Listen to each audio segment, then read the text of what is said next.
You are listening to the Boss Experience Podcast, a podcast with conversations about business growth, self-development, and maintaining a mindset to achieve business success. My name is Michele Davis, and I am a business strategist and coach, and I am your host. Let's get started.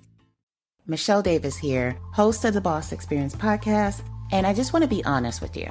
If your business relies on phone calls, but you're missing calls, answering spam, or getting stuck on the phone with people that have no intention of buying from you, you're losing money. That's why I have to put you on to a little secret called AI Receptionist. AI Receptionist is your personal 24/7 executive assistant that handles calls, filters out spam, books appointments, and even makes sales for you.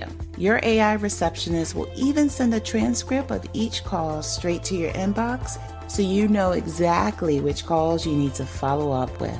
That means no more missed opportunities, just more sales for your business. So, are you ready to stop leaving money on the table? If so, just head over to CEOGamePlan.com right now and grab your free trial. Okay, back to the show. Welcome to another episode of the Boss Experience Podcast. My name is Michele Davis, and I just want to thank you for tuning in this week. So I'm here with Natalia Paulino, and Natalia and I go back to, 2018, when she was working in Brooklyn as a real estate agent. And this season, our focus is business planning. So I thought Natalia would be perfect to contribute to this topic because I've known her for so long, since 2018. I've seen Natalia kind of evolve. Thank you.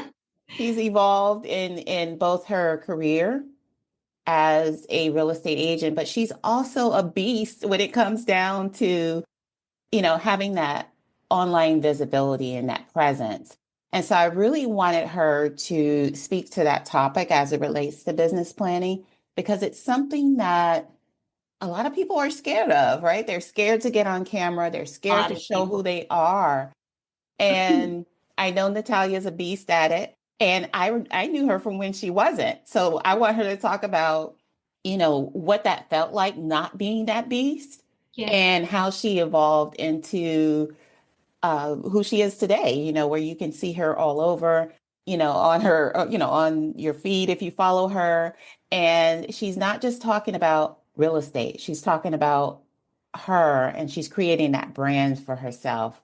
So I'm going to let Natalia introduce herself and share a little bit about herself. Thank you, Michele. I'm so happy to be here. I'm excited to do this podcast with you. So for those that don't know me, I'm Natalia. I'm originally from Texas. I've been in New York 13 years now. Woo-hoo! And officially, I feel like I'm officially a New Yorker, right? It's been that long. This feels more like home than Texas does. And when I first came here, I was actually in the beauty industry, almost opened my salon twice, but I let fear hold me back. And then I just felt like maybe real estate was meant to be, like, in hindsight, because now as a single mom, it's like it's easy for me to make decent money, good money, support my family, and at the same time not lose too many hours, to spend with her as well, with my daughter. Like I've been able to balance it, where back when I was in the salon, I was working 13-hour days or more back to back to make decent money. And while I loved and enjoyed it, there was just some works in the background happening that made me shift into real estate. And now I enjoy it. I love it.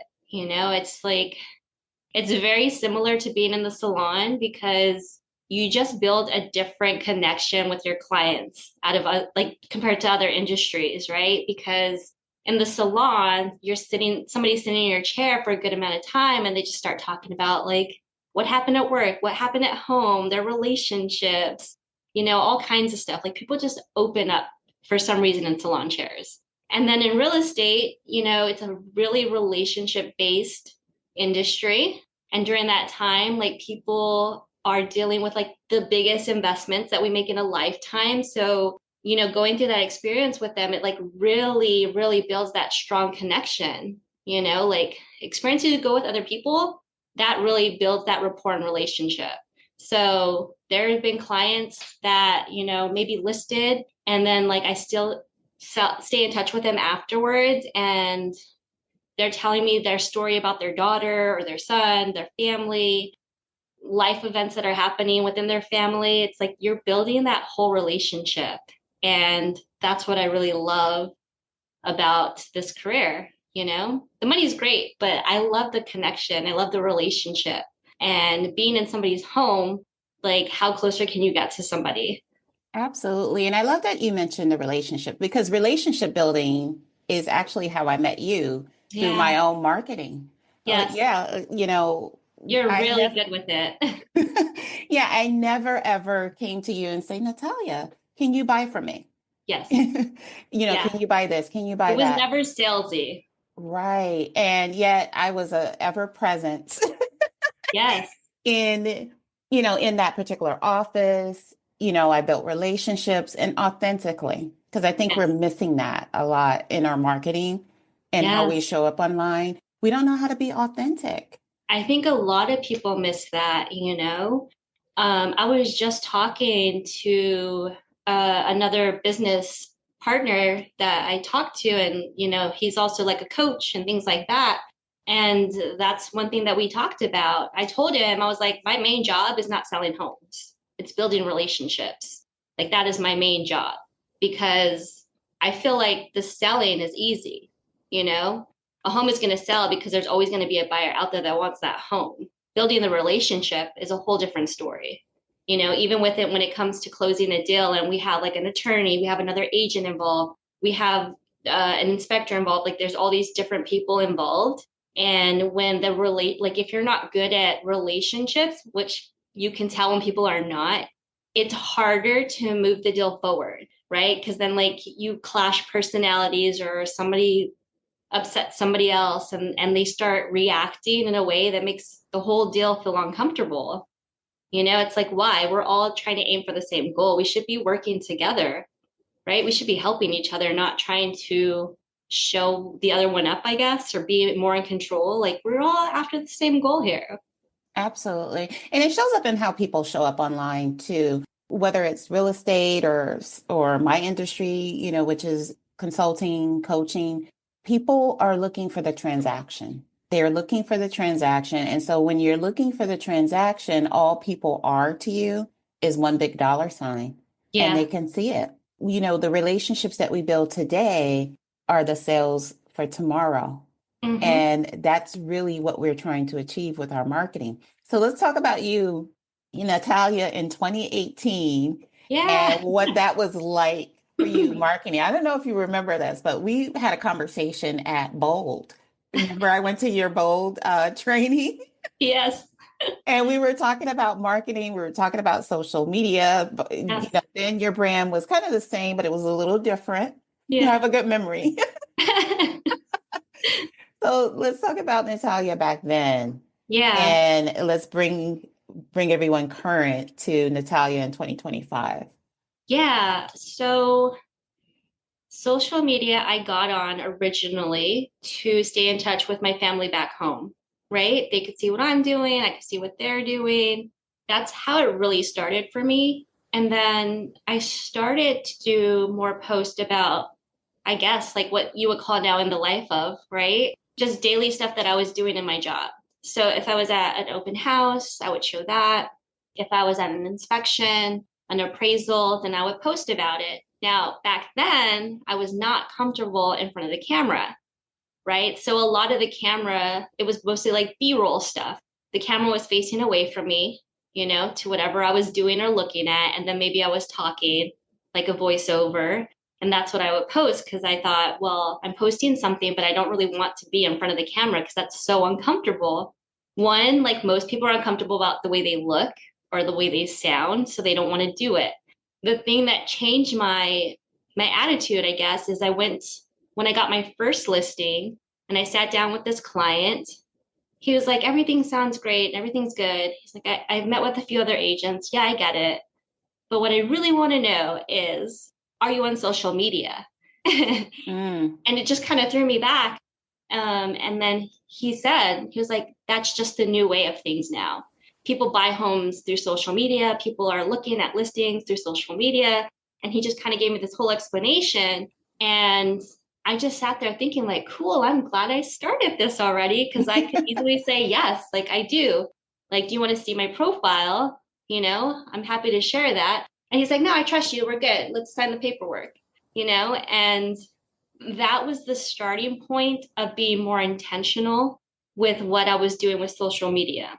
I guess over the years, just tweaking it, getting more comfortable, being in front of the camera where I do a lot more face videos and just growing from there and like learning, right? Like going on platforms and seeing what other people are doing that are ahead of me. What are they doing? What creates a lot more engagement? What do people like to comment on or share? What is creating that? And I try to mimic it, right? If it's working for them, it's going to work for me. And you can tell because not just number of followers, but the engagement part, right? It doesn't matter if you have 1 million followers and nobody's engaging with your stuff. Like you want to create that engagement. So that's my main focus. I think at first I went in there like I want to have 1 million followers or whatever it is. But I realized followers don't matter more than the engagement does.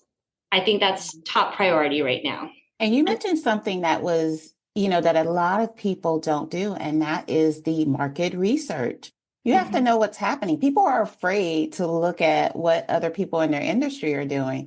And like Yeah. you said, you have to know, what are people engaging with? Am I presenting myself in the best light? Am Yes. I doing my captions right? Am I using the right hashtags? Should I be using hashtags? And you have Yes. people that really don't answer, they can't answer those questions because they're not paying attention. They're just Yes. on without being intentional, just doing things, looking busy, but not getting Right. clients. Yeah. It makes a huge difference. The one thing I want to mention about social media, can you share a little bit about what online visibility actually means? Because I think that people kind of get on, they think it's an instant cash machine because they have a presence. But you Yeah. mentioned something that was key. You talked about the client, and he said, "Are you on social media?" You're like, that's not how you met him, probably. No. But yet here he was asking, are you on social media? So for him, it was validation that you're real, Yeah. validation that you have some credibility. So can you shed light on what it really means to be on social media? Is it really a cash machine, or is it branding? What is it? Michele Davis here, host of the Boss Experience podcast. And I'm going to ask you a question, and I want you to be honest with yourself. Is your coaching business stuck? Because if the revenue you generate from your coaching business is not putting you on the path to replace your 9-to-5 income, you probably are stuck. And I'm going to guess you don't know how to turn things around, but you're in luck. I'm hosting a free live webinar titled The Six-Figure Offer Blueprint, where I'm sharing how to implement and automate a process in your coaching business that takes someone from being a stranger to actually paying you as a client. All you have to do is head over to gemstoneconsultingservices.com/webinar to register. That's gemstoneconsultingservices.com/webinar to register for free so you can start building your six-figure coaching business on autopilot. Okay, now back to the show. That's a really good question. I feel like there's a lot of layers to that. So what I would say for my industry, right? If you own your business, if you're trying to build a business, your number one priority should be marketing, right? And all marketing is making sure that you get as many people to know what you do, what your service is, what value you provide, right? Like that's all marketing is getting your product out there. For me, I am my product. It's not the homes that I'm selling. I am my brand, right? If you're a business owner, like myself as a realtor, like I am the branding. It's me. So I have to put that out there. And that's where it comes in, where it's not just salesy. It's creating that authenticity where I am an actual person. I have interests, I have hobbies. I've taught at some of the offices, and a lot of it is social media training. And I tell these other agents, there's a way to come across without sounding salesy. You can tell people what you do without it being like, look at me, I just sold a home, call me to sell your house, right? Like people want to hear stories. What's the story behind that?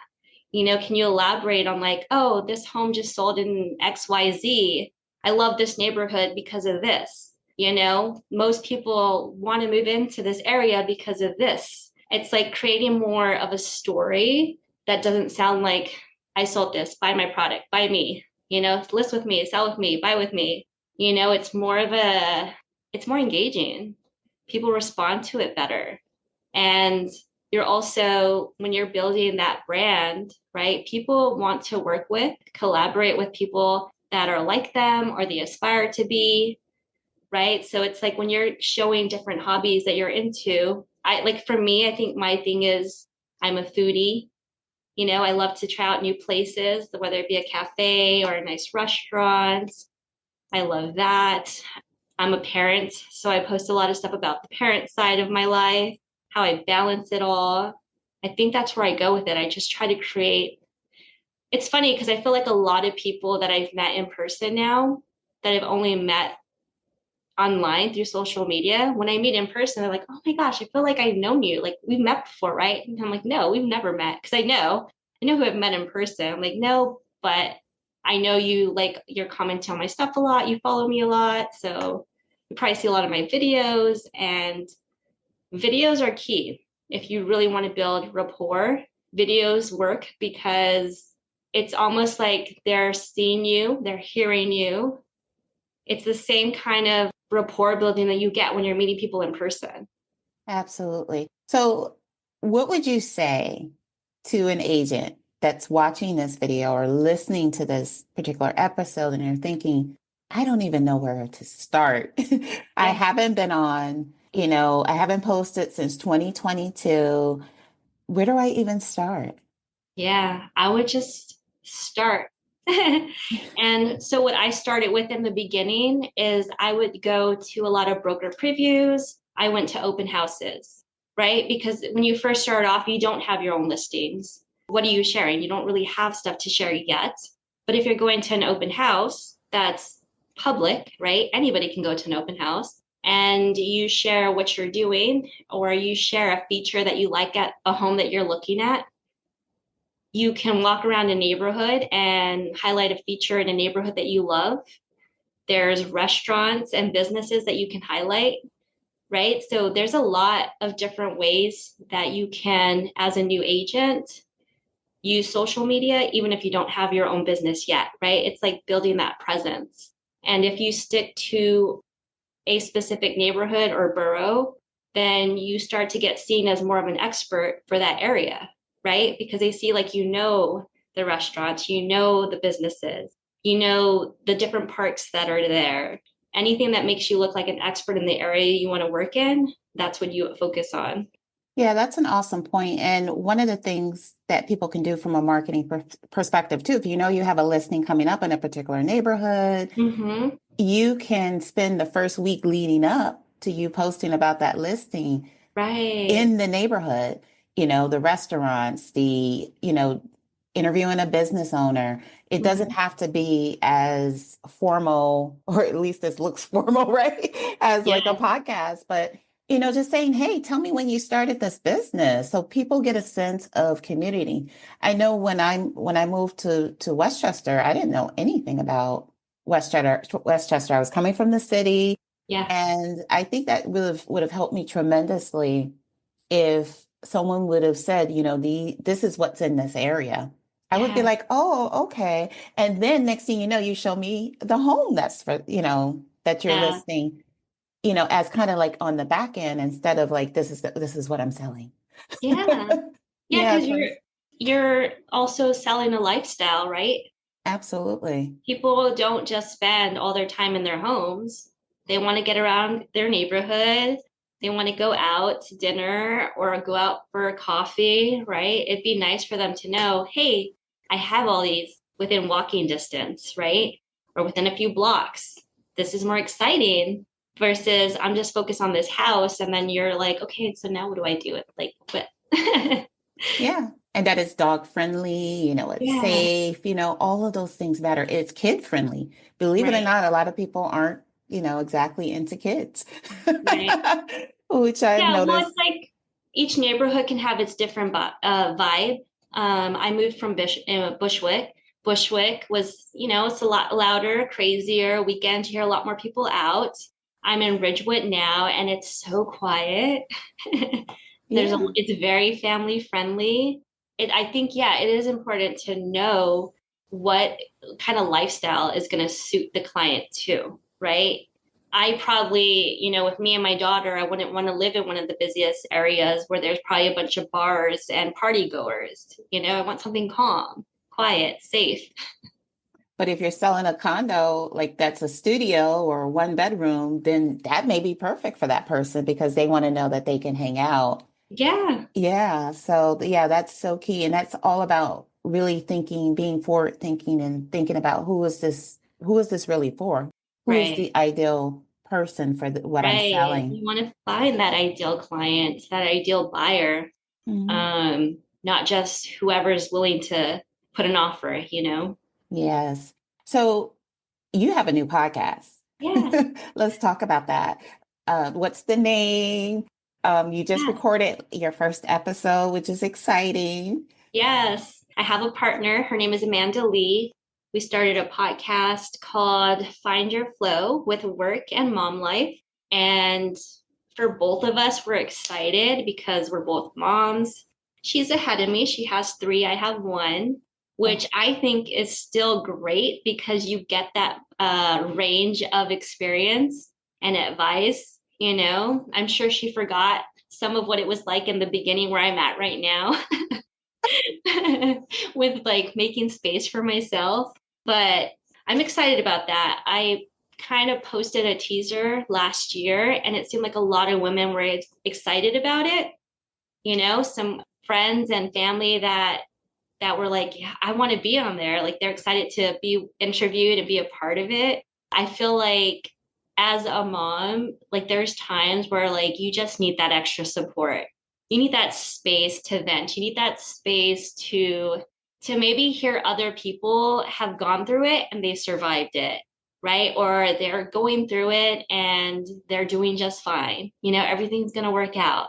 And also being able to find out what works for you because there is no set manual when it comes to like how to raise a kid. Every kid's different, and we have different situations. I run my own business. There's some moms that work 9 to 5, and I see like we have similar struggles and we have different struggles. I have a little bit more flexibility with my schedule. So when I think of a 9 to 5 job, I don't know how they do it.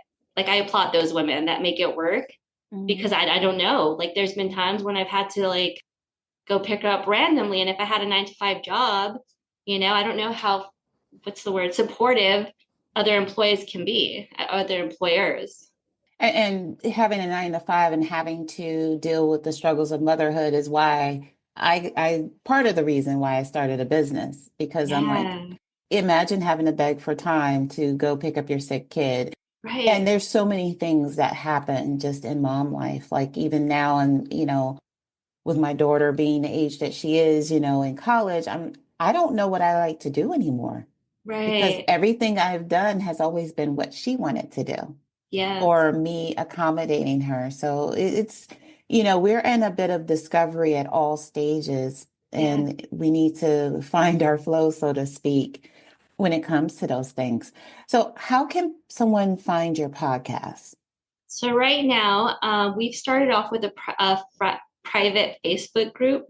So that would be the best place. We are venturing into uploading into YouTube, but we're not there yet. But definitely find it in Facebook. It's Find Your Flow with Work and Mom Life. That's where we're starting. We want to start, in one space, make it work, and then kind of expand out. And we're also hoping as we get into better weather, try doing more stuff in person. where we could meet up some evening and have a group of women together and just connect. That sounds awesome. I'd come to the city for that. Yeah. And Yeah, you're going to be on the definitely. podcast too. Yes, You yes. need to pull out your wisdom. Thank you. So there's actually a link to Natalia's her Facebook group in the description. So depending on where you're watching this, whether it's audio version or the video version, just look in the description and you'll find the link. Thank you. And there'll also be a link to Natalia's social media, Facebook and Instagram. Can you also share like how they can find you on Instagram and Facebook? Yeah. So Facebook is just my name. It's Natalia Paulino. And then Instagram, I recently changed it, but it should be under my name and also luxury underscore New York City, well, NYC realtor. Yeah. So and then there'll be links in the description if Yeah. you got tripped up and you can't find her. Of course, if you're in the market to buy or sell your home, Natalia's your girl Thank you, to Michelle. I link up appreciate with. you. Oh, you're welcome. Why don't you share some final words of wisdom as we think about all of the possibilities? Because you and I have talked about this offline that opportunities exist where we believe they are. If we believe Yes. there's no opportunities, there's none. It'll be gloom and doom. But if we can focus our mindset on the fact that our opportunities exist where we believe that they exist, we got to focus on that. And if we got to have faith. So, Yes. what words of wisdom do you have for people as they're thinking about business planning, as they're thinking about online visibility and Yeah. really, having a thriving business in 2025? Yeah. So for me, I don't care what anybody else says, what they hear on the news. I feel like we live at the best possible time right now in history to not only just build a business, but scale faster than ever. And a lot of it does have to do with accepting how people now shop, how they, spend their time. And a lot of it is social media. So if you're not jumping on social media, you're missing a huge opportunity. When it comes to numbers, before I would go door knocking, I would do phone calls, I would meet people in person, and I'm literally like spending 15 minutes to an hour if I'm in person with somebody, right? In front of one person. Social media has opened the door, online presence, like even YouTube, right? Has opened the door for us to talk, be in front of millions of people and passively, right? I could create a post right now while we're talking. I'm only talking to one person and post it, but then hundreds, thousands, millions of people can like passively watch it, throughout the day. When I'm sleeping, they share it. So I feel like we have so much opportunity that people have not tapped into. And they think of the negative side, they focus on the negative side of it, right? I've had people tell me, like, oh, I had to get off. It's just too much negativity, or the politic part of it all. Like, they just want to get off of it. But majority of the people that I have engaged with are also a lot of coaches and entrepreneurs and stuff. So like my feed for the most part is positive. Like I see a lot of good stuff on my feed. I rarely see negative stuff or the hate stuff. A lot of it is about like businesses and growing and mindset. I Mhm. know way too many coaches now. So I get a lot of good stuff in my feed.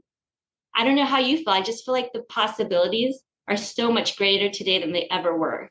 Yeah, and what you focus on expands. And I Yeah. want what Natalia is talking about has nothing to do with politics. Yeah. It's all about mindset. So if you're thinking about, oh, is she talking about the election? Is she talking about this?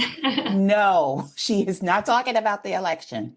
Yeah. She is talking about focusing on the right things, Yeah. focusing on the things that are going to help you grow and help you in your business and help you thrive. So if you have a lot of nonsense on your feed, there's an X right next to each post so you can see Yes. less of those types of posts. Yeah. And you can flood your feed, with people that are positive and people that, where you can feel good when you Yeah. hop on social media that are going to inspire you, to Yes. grow and be more and do better. So nothing she Be said. inspired. Exactly. I've heard people as well say, like, oh, they feel less or worse about their life because they see these people doing these high achieving things.